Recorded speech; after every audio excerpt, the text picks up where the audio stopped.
selangkah lebih dekat dengan Al-Quran. Assalamualaikum warahmatullahi wabarakatuh. Alhamdulillah, salatu wassalamu ala rasulillah, wa ala alihi wa sahbihi wa mawalah.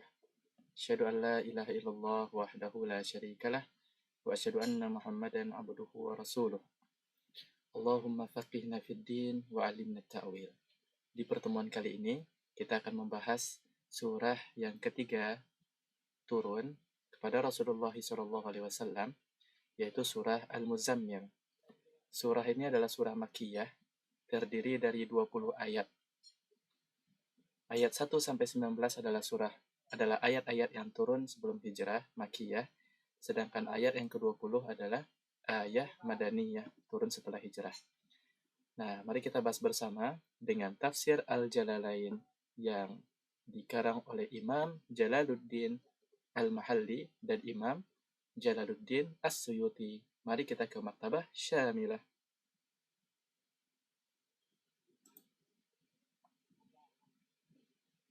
A'udzu billahi minasyaitonir rajim. Ayat pertama. Ya ayyuhal muzammil. Wahai orang yang berselimut. Di sini tafsirannya an-nabi. Wahai nabi yang pada saat itu berselimut, karena setelah turun wahyu, Nabi Muhammad SAW itu merasa ketakutan. Ketakutan karena ada hal besar yang mungkin menimpa beliau, dan hal besar, kejadian istimewa di luar dugaan dan begitu agung menimpa hidup beliau, mendatangi hidup beliau, sehingga beliau waktu itu ketika pulang dari menerima wahyu minta diselimuti oleh Sayyidah Khadijah dan berkata, zammiluni, selimutkan aku, atau selimuti aku. Maka di surah yang ketiga, surah Al-Muzammil, di sini Allah ingin membuat Nabi Muhammad SAW siap untuk menjadi seorang nabi dengan cara bangun dari berselimut. Di sini kata Allah Subhanahu wa taala, ya ayyuhal muzammil. Wahai orang yang berselimut, maksudnya adalah an-nabi sallallahu alaihi wasallam. Orang yang berselimut di sini adalah nabi. Nah, ini juga menjadi surat untuk kita yang diminta oleh Allah untuk berdakwah. Jikalau kita ingin menjadi orang istimewa seperti para nabi yang membawa risalah, maka kita rasakan panggilan Allah. Ya ayyuhal muzammil. Wahai diri kita yang tertidur berselimut di waktu malam bertahajud. Oke. Jadi di sini untuk Nabi Muhammad SAW, wa aslu. Di sini kalau di buku wa asluhu ya. Ini dari segi bahasa, dan asal kata dari muzammil itu dari kata al-mutazammil. Tazammala yatazammalu artinya berselimut. Mutazammil orang yang berselimut. Udghimat at-ta fi zai. Kemudian huruf ta yang ada pada al-mutazammil itu diidghamkan ke zai, jadilah zai yang didobelkan. Al-muzammil. Itu perubahan dalam ilmu sharaf. Istilahnya ibdal. Nah, jadi udghimat at-ta fi zai, jadilah al-muzammil. Maksud dari al-muzammil adalah al-mutalaffifu bi thiyabihi, orang yang berselimut atau membalut diri dengan pakaiannya. Hina maji'il wahyi, ketika waktu kedatangan wahyu. Lahu, kepadanya, khaufan minhu lihaibatihi, karena rasa takut terhadap wahyu itu disebabkan oleh keagungan wahyu tersebut. Jadi Rasulullah SAW ketika menerima wahyu surah Al-Alaq ayat 1-5, Rasul merasakan haibah, keagungan, atau sebuah hal yang mendekati rasa ngeri, karena begitu besarnya kejadian tersebut dan begitu hebatnya. Bayangkan datang sosok Jibril alaihissalam yang kemudian tiba-tiba meminta Rasulullah SAW untuk membaca. Nah, di sini Allah memanggil Nabi Muhammad SAW secara khusus. Ya, jika sebelumnya takut menghadapi wahyu, maka wahai al-muzammil. Ada perintah di ayat berikutnya. Mari kita baca ayat yang kedua.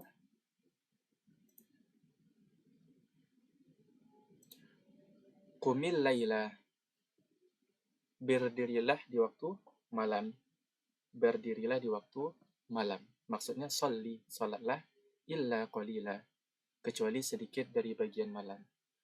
Jadi Allah Subhanahu wa taala meminta Nabi Muhammad SAW pada saat itu di awal kenabian untuk mendirikan sholat yang kita sebut dengan sholat tahajud.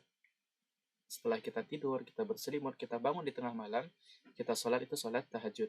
Ini diwajibkan kepada Rasulullah SAW tentunya sebelum sholat 5 waktu. Kalau sholat 5 waktu itu baru ketika Isra Mi'raj. Nah, di sini Allah memerintahkan qumil laila, berdirilah di waktu malam. Qiyamul lail, berqiyamul lail. Maksudnya sholli, salatlah illa qalila, kecuali sedikit dari waktu malam itu. Oke, kita lanjut ke ayat yang ketiga.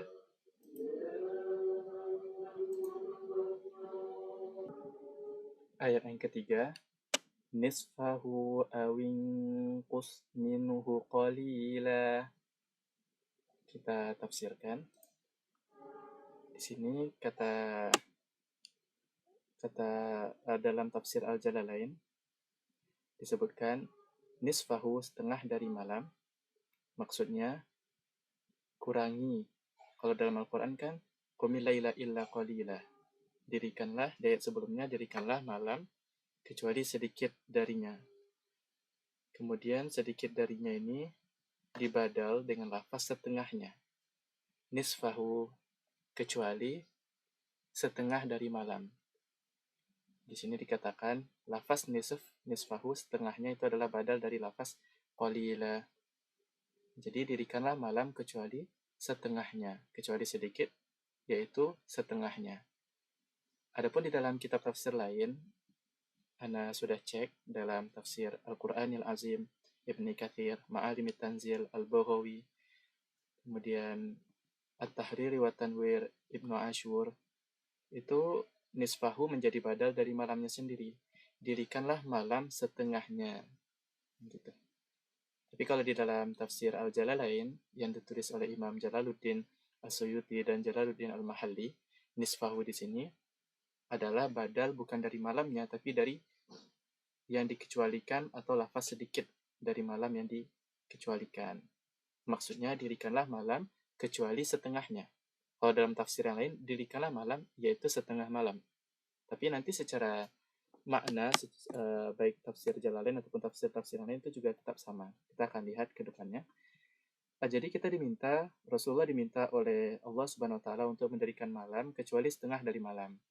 Kalau kita hitung malam itu dengan waktu Jakarta, itu dimulai dari terbenam matahari sampai terbit fajar. Misal dari jam 6 sampai jam 4. Ada 10 jam. Maka tengah malamnya adalah 5 jam, berarti jam 11. Itu hitungan kasarnya. Nah, jam 11 malam itu kita mulai bangun. Kata Allah, wahai Nabi, dirikanlah malam kecuali setengahnya. Gitu. Maka kita baru mulai mendirikan sholat jam 11:01. Lebih kurang begitu. Sampai fajar. Kalau dalam tafsir yang lain, implikasinya berarti kita diminta mendirikan malamnya yang jumlah malam itu adalah setengah itu sendiri. Yaitu dari jam 11:01 juga. Nah, itu makna bahasa nisfahu di sini dalam tafsir Al-Jalalain adalah badal atau pengganti dari lafaz qalil, artinya yang dikurangi dari qiyamul lail itu adalah setengahnya, berarti tinggal setengah yang didirikan di dalamnya sholat malam. Wa qillatuhu bin nazari ilal kul, atau wa qillatahu bin nazar ilal kul.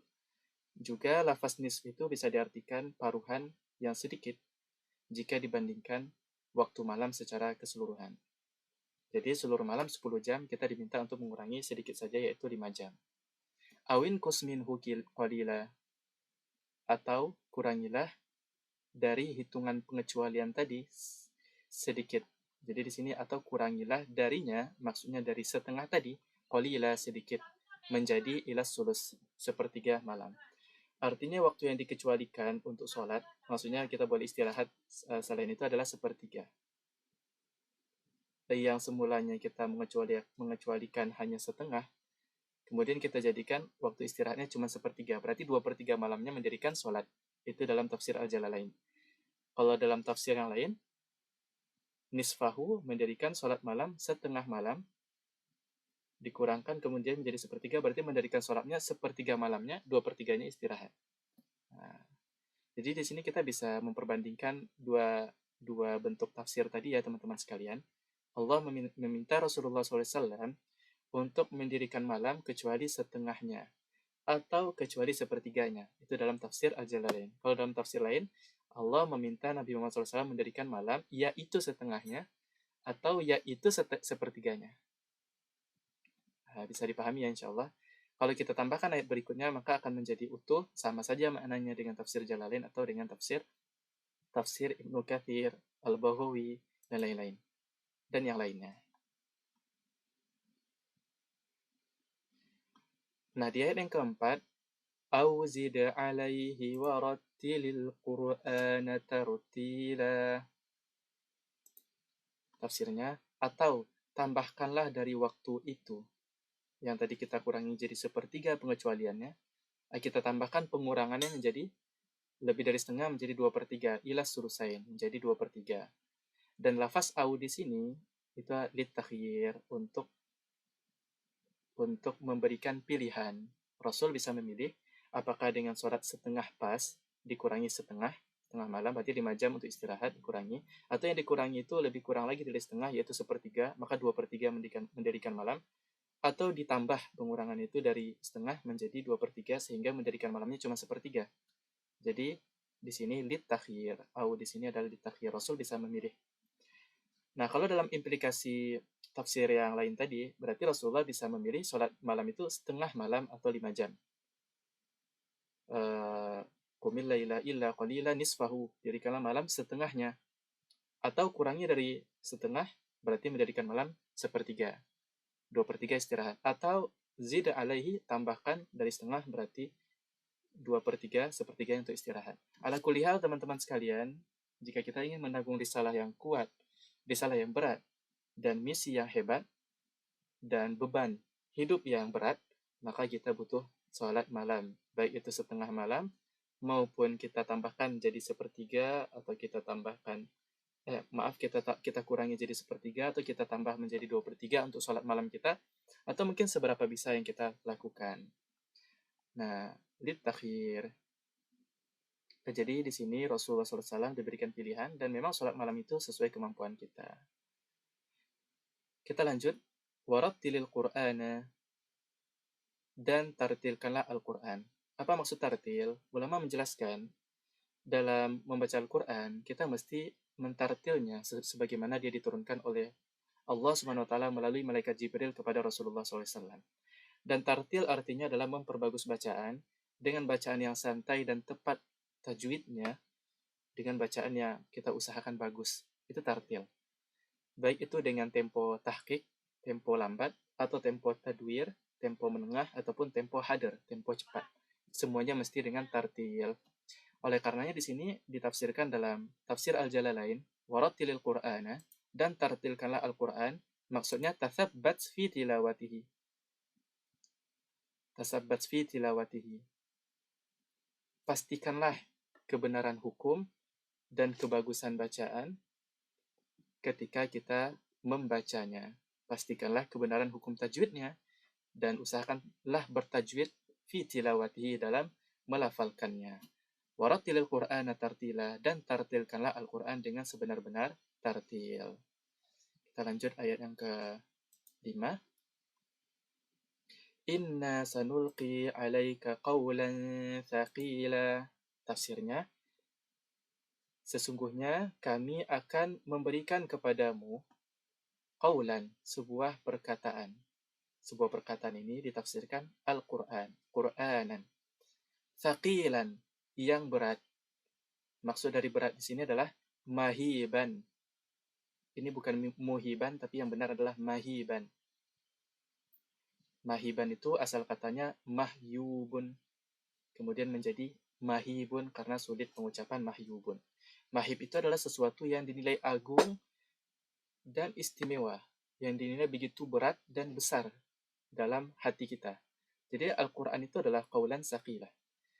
Di sini teman-teman sekalian, poin pentingnya, oke kita lanjutkan dulu. Jadi saqilah itu mahibah, sesuatu yang dinilai berat, dinilai agung, berwibawa, dan begitu besar, au syadidan atau begitu hebat, lima fihi minat takalif, karena hal-hal yang ada di dalam Al-Quran berupa tuntunan, tuntutan, dan pembebanan syariat. Al-Quran itu meminta kita untuk beriman, meminta kita untuk beribadah, meminta kita untuk istiqomah. Rasulullah SAW pernah berkata, Syayyabatsni, telah membuatku beruban surah-surah yang di dalamnya itu ada perintah untuk istiqomah. Karena yang paling berat itu memang istiqomah. Artinya, Al-Quran itu berat.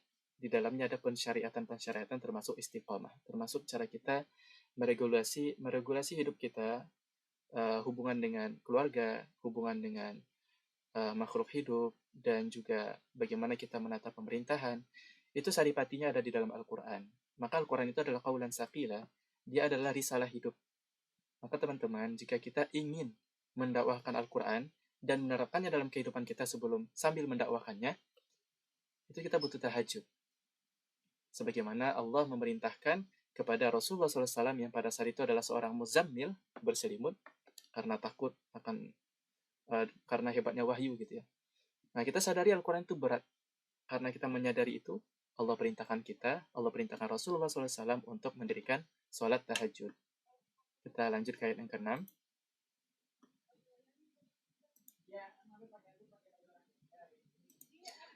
Inna nasyi'atal laili hiya asyaddu wata'an wa aqwamu qila. Sesungguhnya bangun di waktu malam. Oke, tafsirannya. Sesungguhnya bangun di waktu malam. Nasyi'atul lail itu ditafsirkan al-qiyam ba'da naum. Bangun setelah tidur. Jadi kita setelah Isya tidur terlebih dahulu, kemudian kita bangun untuk sholat malam. Kondisi itu hiya asyaddu wata'a. Dia adalah sesuatu yang lebih baik secara wata'un. Apa itu wata'un? Asyaddu wata'a itu artinya kondisi yang paling tepat dalam melakukan aktivitas dan lebih khusyuk, lebih syahdu. Di sini dikatakan bangun di waktu malam, semuanya hening, pada waktu yang diberkahi. Itu kata Allah asyaddu wata'a. Muwafaqatan asyaddu muwafaqatan sam'i lil qalbi. Dia adalah waktu yang paling tepat untuk tersinkronnya dengan baik pendengaran dan hati kita. Kita bacakan Al-Quran, teresap oleh hati kita. Ala tafahumil Quran, dalam memahami dan menyerap makna Al-Quran.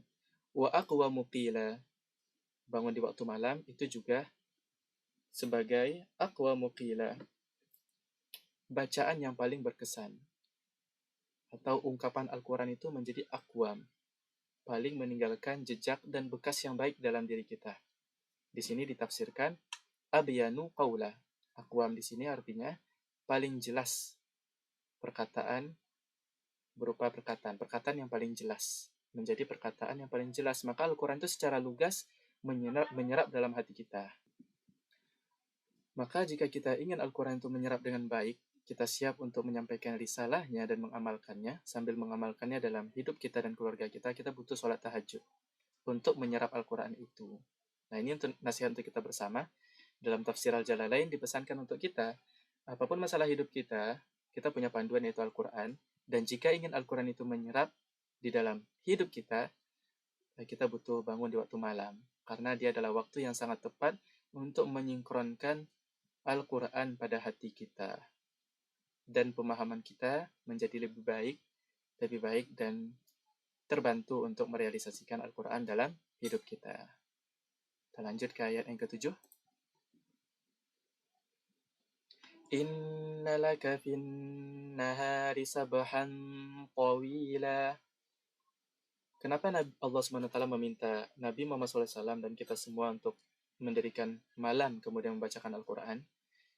Nah, di sini Allah mengatakan di ayat yang ke-7, sesungguhnya bagimu wahai Muhammad di waktu siang. Jadi kalau sudah mulai terbit fajar sampai kemudian terbenam matahari, sudah masuk waktu siang, itu kata Allah Subhanahu wa taala, engkau memiliki sabahan tawila. Sabahan tawila, aktivitas yang panjang. Maksudnya adalah tasarrufan fi isghalika, beraktivitas dalam kesibukanmu, la tafrugu fihi li tilawatil Quran, sehingga yang dimana engkau tidak bisa menjadi fokus atau mengkhususkan waktu di dalam kesibukan tersebut untuk membaca Al-Quran. Dan kita menyadari ya teman-teman sekalian, terkadang jika sudah masuk waktu siang itu kita punya banyak target dan kegiatan untuk memenuhi kebutuhan hidup kita. Kita mencari penghasilan, berinteraksi, melaksanakan tugas, ada urusan keluarga, urusan profesi, urusan pribadi, dan lain sebagainya. Maka sabahan tawilah yang kita lakukan di waktu siang itu membuat kita tidak sempat membaca Al-Quran. Walaupun kita masih bisa sih untuk membaca Al-Quran, hanya saja di sini lafaznya wahai Nabi Muhammad SAW, kata Allah, di waktu siang itu mungkin dengan kesibukan yang banyak, walaupun kesibukan itu bentuknya juga ibadah, produktif, membantu orang-orang, menjelaskan agama, tapi kita jadi tidak fokus mengkhususkan waktu untuk membaca Al-Quran. La tafruhu fihi litilawatil Quran. Engkau tidak memiliki waktu yang fokus kosong di waktu siang itu untuk membaca Al-Quran. Oleh karenanya teman-teman sekalian, ternyata kita bisa mulai belajar ya dari saat ini untuk mencoba membaca Al-Quran di waktu malam. Ini nasihat untuk Ana sendiri dan untuk kita semuanya. Semoga Allah berikan taufik untuk kita bisa membaca Al-Quran. Oke, kita cukupkan sampai ayat 7 terlebih dahulu teman-teman sekalian. Kita lanjutkan di pertemuan berikutnya. Alhamdulillahirrahmanirrahim. Subhanakallahumma wa bihamdika. Asyhadu an la ilaha illa anta. Astaghfiruka wa atubu ilaik. Ila liqa ayyuhal ikhwah. Sampai jumpa besti Quran. Selangkah lebih dekat dengan Al-Quran. Assalamualaikum warahmatullahi wabarakatuh.